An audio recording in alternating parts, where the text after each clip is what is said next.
Hello hi friends, అందరికీ వినాయక చవితి శుభాకాంక్షలు. మా ఇంట్లో అయితే వినాయక చవితి ఇలా జరుపుకున్నాం చూడండి. మాకైతే ఈ మట్టి గణపయ్యని వేరే వాళ్ళు ఇచ్చారు పూజకి, అందుకని మేమైతే వేరే కొనుక్కొచ్చుకోలేదు. చూడండి, మేమైతే ఇలా అలంకరిస్తాము.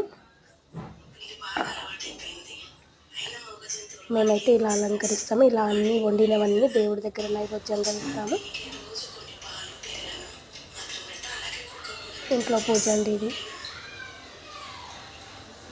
మళ్ళీ తులసి కోట కాడ కూడా పూజ. ఇక్కడ వినాయకుడి దగ్గర, ఇంట్లో దేవుడి దగ్గర, తులసి కోట దగ్గర పూజ. ఉండ్రాళ్ళు, రైసు, పాయసము. మేము పాయసం అంటాం, పాయసం అన్నాం. చింతకాయ పచ్చడి ఇది. పొద్దున చెప్పాను కదా చింతకాయ పచ్చడి చేస్తాను. ఇదేమో తుమ్మికూర పప్పు.